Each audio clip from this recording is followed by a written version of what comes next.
नमस्कार. Normal and tangent मधला next example आहे. Find the equations of the normals to the curve 3x² - y² = 8 which are parallel to the line x + 3y = 4 and at point something असं दिलेलं नाहीये, त्यामुळे आपल्याला तो point आधी काढावा लागेल. तर काय दिले की ह्या इक्वेशनची जी काही नॉर्मल्स असतील त्या नॉर्मलची इक्वेशन्स फाइंड आउट करायचे. नॉर्मलची इक्वेशन्स फाइंड आउट कुठल्या फॉर्म्युलाने करायची आपल्याला माहिती आहे. तो फॉर्म्युला आपण घेऊ. त्यासाठी काय काय लागणार ते आधी काढावं लागेल. आता इथे find the equation of normal असं नाही म्हटलं, इक्वेशन्स ऑफ नॉर्मल म्हणजे जे काही मल्टिपल पॉइंट्स येतील त्याची मल्टिपल इक्वेशन्स आपल्याला फाइंड आउट करायचे. किती 2, 3, 4 किती पॉइंट्स आपल्याला मिळतील आणि किती इक्वेशन्स काढता येतील ते आता आपल्याला माहित नाही, पण मल्टिपल इक्वेशन्स आपण फाइंड आउट करू शकतो.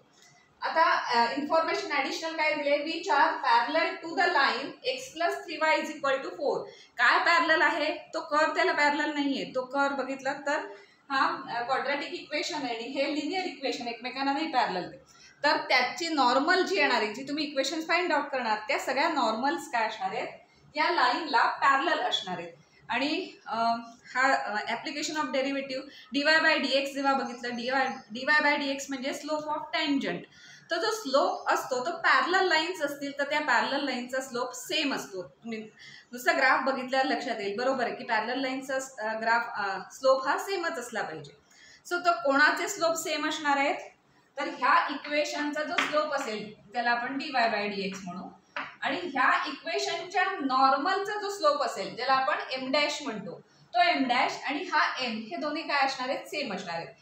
ह्या माहितीचा आपण उपयोग करणार आहोत आणि त्याच्यावरनं इक्वेशन्स फाइंड आउट करायचे. आता काय विचारलंय की या इक्वेशनसाठी नॉर्मलची इक्वेशन्स काढा. नॉर्मलचं इक्वेशन कुठल्या मेथडने किंवा कुठल्या फॉर्म्युलाने काढतो तो फॉर्म्युला लिहून घेऊया. So equation of normal for this काय असतं, y - y1 = m' × x - x1. आता हे इक्वेशन फॉर्म करण्यासाठी काय काय लागतं, तर x1 y1 हा पॉइंट लागेल आणि m' हा नॉर्मलचा स्लोप लागेल. आता x1 y1 पॉइंट दिलेला नाहीये कारण त्यांनी मल्टिपल इक्वेशन्स काढायला सांगितले.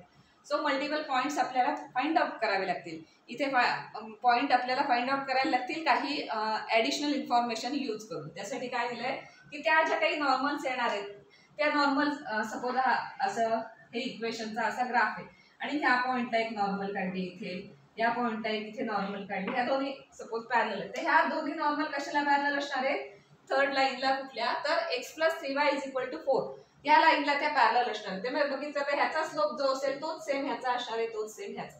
याचा स्लोप कशाने काढतो आपण, तर m' हा म्हणजे नॉर्मलचा स्लोप असतो. आणि ह्या पर्टिक्युलर लाईनचा स्लोप काढण्यासाठी त्याचा dy/dx म्हणजे डेरिव्हेटिव्हने स्लोप काढतो ना आपण. सो त्याचा dy/dx, बिकॉज dy/dx म्हणजे काय, स्लोप ऑफ टँजंट ना. dy/dx = y2 - y1 / x2 - x1 हा फॉर्म्युला आहे, त्याचा स्लोप काढतो आपण. सो तो स्लोप काढून, तर हा स्लोप आणि हा स्लोप सेम असणार आहे. म्हणजे हे जे दिलेलं इक्वेशन आहे त्या इक्वेशनचे ज्या काही नॉर्मल्स येतील त्या नॉर्मल्सचा जो स्लोप असेल, नॉर्मलचा स्लोप कसा लिहितो आपण, m' ने लिहितो. तो हा m' आणि हा m हे दोन्ही काय असणार आहेत, सेम असणार आहेत. पॅरलल लाईन्सचे स्लोप सेम असतात, हे आपण इथे यूज करणार. सो ते आपण नंतर यूज करू. आपल्याला m' काढावा लागणार आहे, शिवाय x1 y1 पॉईंट कुठे आहे तो फाइंड, म्हणजे कुठले पॉईंट येणार आहेत ते फाइंड आउट करायला लागते. त्याच्या आधी आपल्याला dy/dx सिंपल आहे ते आपण काढून घेऊया. dy/dx म्हणजे स्लोप ऑफ टँजंट. त्याच्यानंतर ह्याचा m' काढायचं कारण ते लागणार आहे आपल्याला. आणि हा dy/dx आणि ह्याचा m' सेम असणार आहे. का म्हणते मी, because they are parallel. Parallel असल्यामुळे स्लोप सेम असणार. सो ह्याचा m' आधी काढूया. Consider equation x + 3y = 4 differentiating on both side, कारण आपल्याला dy/dx हवंय. काय आता डेरिव्हेटिव्ह घेऊया याचा, डायरेक्ट घेऊ शकतो सिंपल एकदम. x चं डेरिव्हेटिव्ह 1 येतं प्लस 3y चं डेरिव्हेटिव्ह काय येणार आहे, 3y dy/dx. कारण हा y वेगळा आहे ना, सॉरी 3y हा y वेगळा आहे ना, त्यामुळे x चं डेरिव्हेटिव्ह 1 आणि तसं y चं डेरिव्हेटिव्ह 1 असं नाही. y चं डेरिव्हेटिव्ह तसंच राहतं तिथे प्रेझेंट, dy/dx. चुकून तो y पण घेऊया. सो 1 + 3 dy/dx = 4 चं डेरिव्हेटिव्ह 0. आता याची व्हॅल्यू काढायची, सो ट्रान्सफर करूया सगळं. 4 3 dy/dx = -1 therefore dy by dx is equal to -1/3. आता हा dy by dx कशाचा मिळालेला इक्वेशन 1 असं आपण म्हणू. हा dy by dx मिळाला याचा म्हणजे हा याचा स्लोप आहे. स्लोपचा आन्सर किती आहे -1/3. रियल नंबर्स मध्ये लागणार आहे. m डॅश पण रियल नंबर्स मध्ये लागेल कारण नुसतं xy फॉर्म मध्ये ठेवून आपल्याला m डॅश चालायचं नाही, रियल नंबर मध्ये लागणार आहे. आता आपण दुसरी लाईन जी दिली आहे तिचा m डॅश काढूया. दुसरी लाईन नाहीये, कर्व आहे. हा जो कर्व दिलाय त्याचा m डॅश काढूया कारण तो m डॅश लागणार आहे आणि हा m डॅश आणि ह्याचा m सेम असणार आहे बिकॉज याचा m डॅश म्हणजे नॉर्मलचं काय म्हणणार स्लोप काय असणार आहे ह्या पॅरलल लाईन च्या स्लोप इतकाच सेम असतो. तर ह्याचा आता नॉर्मलचं इक्वेशन काढूया आपण. सो इक्वेशन कन्सिडर करूया. Consider equation 3x² - y² = 8. So differentiating on both side. कारण जरी m डॅश काढायचं असेल तरी आधी m काढावा लागतो त्याच्यावरून m डॅश मिळतो ना. dy by dx आधी काढावं लागेल. Differentiating on both side will get ह्याचं डायरेक्ट येईल. आता 3x² चा डेरिव्हेटिव्ह 2x असतं, मागे 3 असतो. 3 × 2 म्हणजे 6x मायनस याचा 2y. पण नुसतं 2y नाही राहणार, dy by dx लागणारच आहे कारण तो डिफरंट आहे अदर दॅन x आहे. सो dy by dx आणि आपण derivative with respect to x काढतोय त्यामुळे x ची जी काय किती कॉम्प्लिकेटेड फंक्शन्स असू देत पण ती x ची असतील तर आपण डायरेक्ट डेरिव्हेटिव्ह घेऊ शकतो. तो y आहे त्यामुळे dy by dx तसंच आहे is equal to 0. So therefore 6x is equal to 2y. इकडे नेला dy by dx. Therefore 6x upon 2y is equal to dy by dx. मग आता हे करूया म्हणजे dy by dx किती आलं 3x upon y. पण आपल्याला इथे dy by dx नको. dy by dx याचं म्हणजे काय असतं m असतं. त्याला आपण काय म्हणतो m. पण त्यावरून आपण नॉर्मलचा स्लोप काढू शकतो. हा टँजंटचा स्लोप झाला m म्हणजे. पण आपल्याला नॉर्मलचा स्लोप लागतो ना कारण नॉर्मलचं इक्वेशन काढायचंय. देअरफॉर m डॅश लागेल. सो m डॅश किती येणार -1 upon m. m dash is equal to -1 upon m असतं ना. सो -1 upon m म्हणजे काय होणार y वरती जाणार 3x. याचा m डॅश मिळालं हे इतकं याला equation 2. m dash is equal to -y upon 3x याला आपण इक्वेशन 2 म्हणूया आणि इक्वेशन 1 मध्ये dy by dx म्हणजे याचा m मिळालाय याचा आहे -1/3. आता हे आणि इक्वेशन 1 आणि 2 हे दोन्ही सेम आहे. ते मी कशावरून म्हणणार बिकॉज याचा स्लोप आणि हा नॉर्मलचा स्लोप. हा m डॅश म्हणजे नॉर्मलचा स्लोप आणि हा m म्हणजे ह्या इक्वेशनचा स्लोप. हे दोन्ही सेम असतील because normal is parallel to this line. त्यामुळे आपल्याला इक्वेशन 1 आणि 2 या दोन इक्वेशनचं कंपेअर करायचं आहे. पाहिजे तर मध्ये स्टेटमेंट लिहू शकता आपण. हे का घेऊ शकतो बिकॉज इक्वेशन नॉर्मल जी आहे ती पॅरलल टू धिस लाईन त्यामुळे हे आणि हे दोन्ही स्लोप सेम असणार. पॅरलल लाईनचे स्लोप सेम असतात ना ते तो कन्सेप्ट वापरायचा. सो लिहूया normal is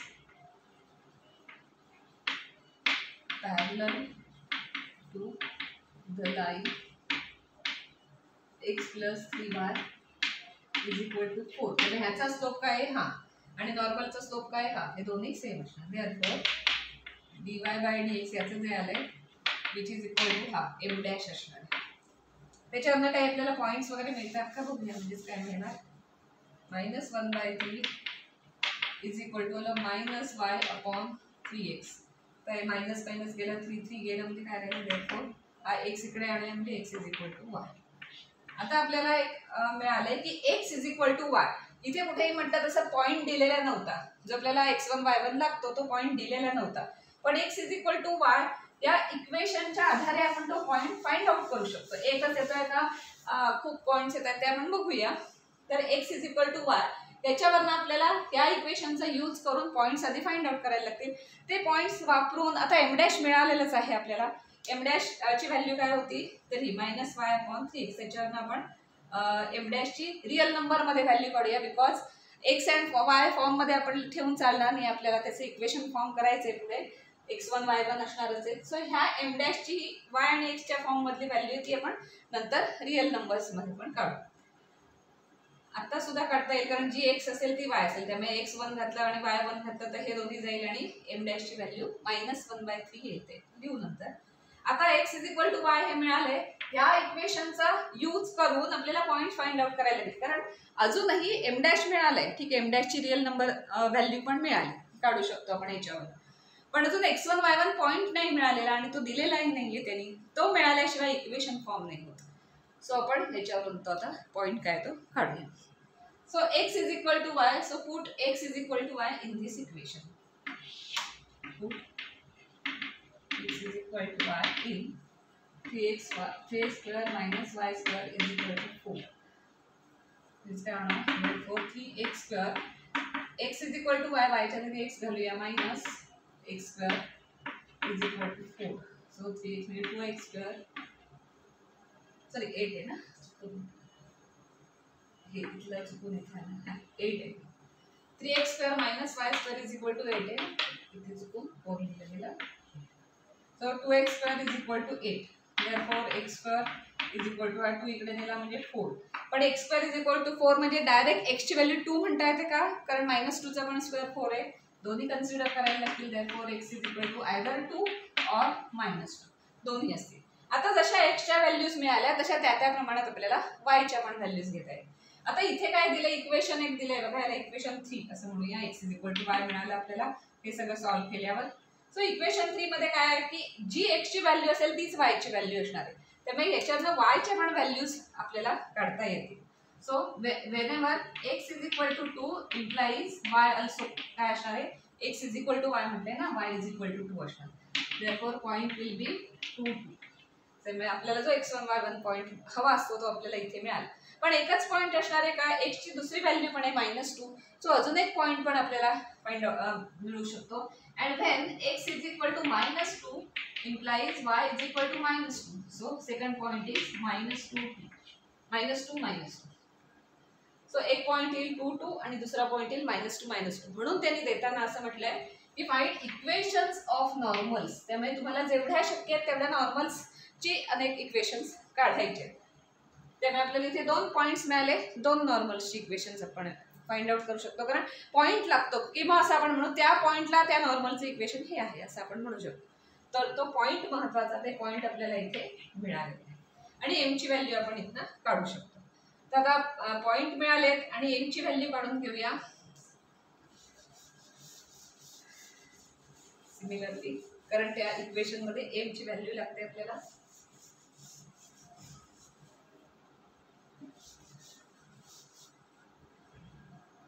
m dash is equal to काय आहे? -y/3x.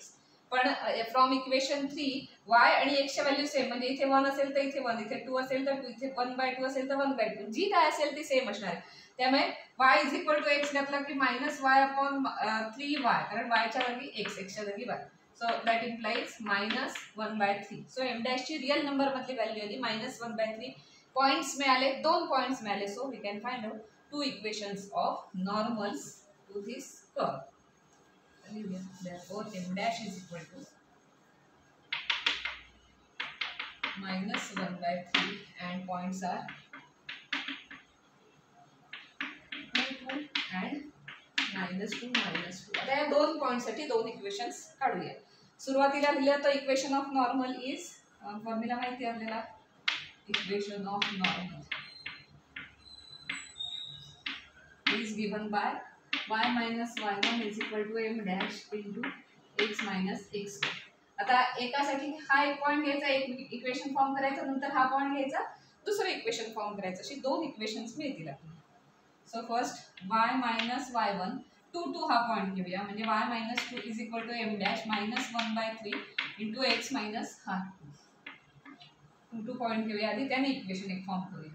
मग हा 3 कॉमन आहेच -1/3, ह्या 3 ने इकडे मल्टिप्लाय करूया, म्हणजे होणार 3y -3 is equal to minus, आता आत नेऊया, हा मायनस आत नेताना -x आणि -2 असं होणार. तर ह्या सगळ्याला इकडे आणलं तर होईल 3y + x -6 आणि हा -2 म्हणजे होणार -8 इज इक्वल टू 0. लिहिताना जनरली x आधी लिहितो आपण. therefore x + 3y -8 is equal to 0. So this is the equation of normal. So हे first equation of normal. Equation of normal हे अशा पद्धतीने रिप्रेझेंट केलं, त्यातलं फर्स्ट इक्वेशन आहे मिळालं नॉर्मलचं. अजून एक मिळेल बिकॉज अजून एक पॉईंट आपल्याकडे आहे, सो त्या पॉईंटला नॉर्मलचं इक्वेशन काय असेल ते मिळू शकेल, म्हणून सेकंड इक्वेशन काढूया. तर आता हा पॉईंट यूज करायचा आहे. y मायनस y1 म्हणजे -2 इज इक्वल टू -1/3 आहे इंटू x मायनस x1 म्हणजे -2. मायनस लिहिताना किती वेळा मायनस आले तेवढे वेळा लिहा, कारण ते आपल्याला कॅन्सल होणार आहे. सो मायनस मायनस प्लस होणार आहे. इथे चुकून -2 लिहायचं राहिले तर -2 तसेच राहतील. आता पुन्हा या 3 ने इथे मल्टिप्लाय करूया. सो 3y हे मायनस मायनस प्लस ऑलरेडी झालेच आहे. 3 ने इथे मल्टिप्लाय केलं तर +6 झाले तिथे. इज इक्वल टू हा मायनस आतमध्ये गेला तर -x होईल आणि हा minus already minus minus plus 2 झाले, पण हा मायनस आतमध्ये गेल्यामुळे पुन्हा मायनस झाले. सो -2. तर त्या सगळ्यांना इकडे आणलं तर काय होणार 3y + 6 + x + 2 is equal to 0. आपण लिहिताना x ची आधी लिहितो टर्म आणि नंतर y ची देतो. x + 3y आणि +8 is equal to 0. So this is second equation. सो दोन पॉइंटला दोन नॉर्मलची इक्वेशन्स आपल्याला फाइंड आउट करता आली. आता अशा टाईपची एक्झाम्पल्स आली जिथे तुम्हाला पॉइंटच दिलेला नाहीये, तर अजून काही ॲडिशनल इन्फॉर्मेशन दिली आहे का बघायचे. त्या इन्फॉर्मेशनने तुम्हाला तो पॉइंट अशा पद्धतीने फाइंड आउट करता येतो आणि मग ते घेतो. इथे आपल्याला काय मिळालं की ही लाईन दिली आहे आणि ह्याचे एम डॅश जे काय असणार आहेत ते म्हणजे स्लोप जे काय असणार आहेत नॉर्मलचे ते याला पॅरलल असल्यामुळे हे सेम आहेत असं म्हणून आपल्याला ते यूज करता आलं.